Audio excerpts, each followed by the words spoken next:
আবার গুরু হলেই যে বৈষ্ণব তা কিন্তু নহে। হাজার হাজার গুরুর মধ্যে দুই একজন হবে বৈষ্ণব। নিতাই গৌর হরি বল, হরি বল।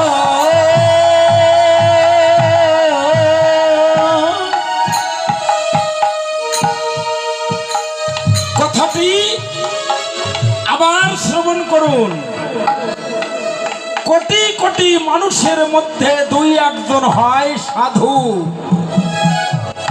লক্ষ লক্ষ সাধুর মধ্যে দুই একজন হয় গুরু, হাজার হাজার গুরুর মধ্যে দুই একজন হবে গোমা বৈষ্ণব।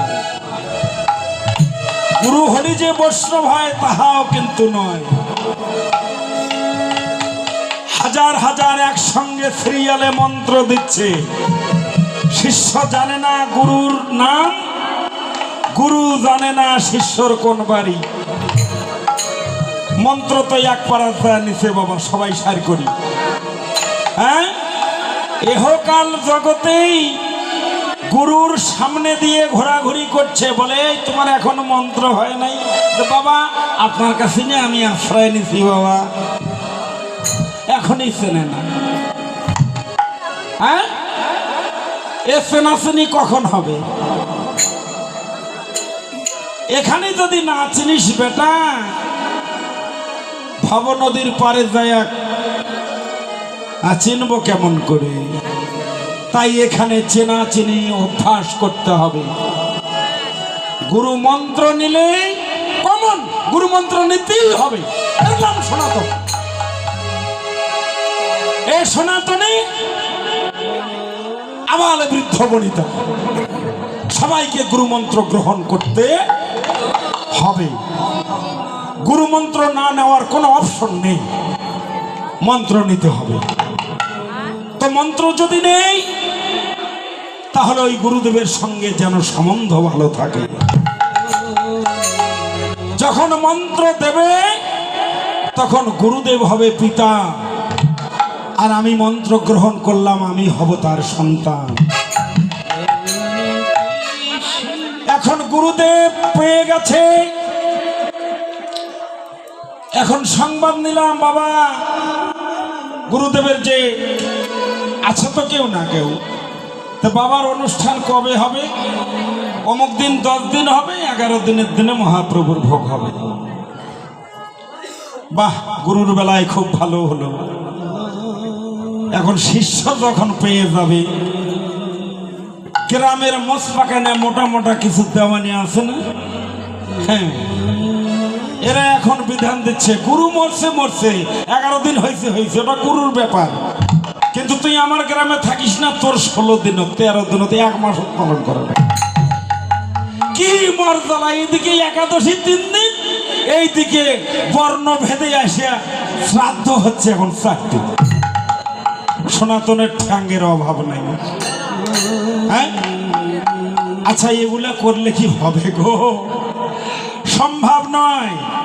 আলোচনা করতে হয়, আলোচনা না করলে কোনো সমাধান আসে না। আবার এত কিছু আলোচনা করতে গেলে আমাদের অনেক সমালোচনা হয়। অমুক গুরুদেব আসছিল ওই যে নাকাইহাট থেকে দামোদর মহারাজ, এগুলো বলে গেছে। খবরদার, এই গ্রামের হরিবাসর যেন ওই না আসে। ভালো কথা বলবো কাকে? বলতে গেলে তো সমস্যা। তাই আমাদের চিন্তা ভাবনা করে চলতে হবে, আমাদের চিন্তা ভাবনা করতে হবে। একাদশী আমি কবে করব? যত তো সব ওই অমল সাধুর দোষ। হ্যাঁ, আরো কত সাধু যে দোষ করলো সেগুলোর কোনো খবর নেই। মনে রাখতে হবে, এ জগতে সাধু গুরু বৈষ্ণব আছে বিধায় পৃথিবী এখনো অটল, এখনো আছে।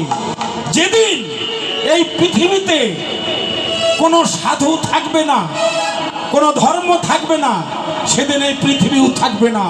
যদা যদা হি ধর্ম সংগ্লানি ভবতি ভারত অদ্ভুত খানমত দাকানমসিজামহম পরিত্রাণায় সাধুনাং বিনা চতুর্দুষ্কৃতাম ধর্ম সংস্থাপন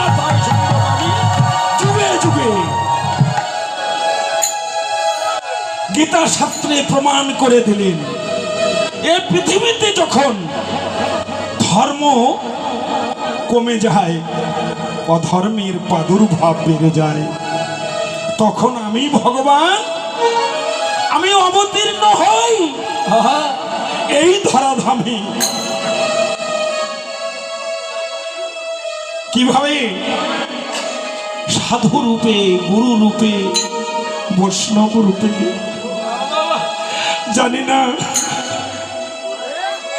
আজকে ভগবান কোন রূপে এসেছে এই আসরে।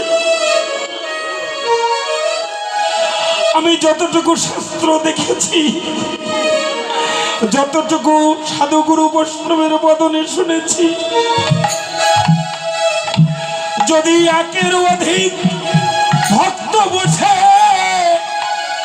যদি কৃষ্ণ গুণগান করে, সেখানে কেবল ভক্ত রূপে আমার ভগবান আসে,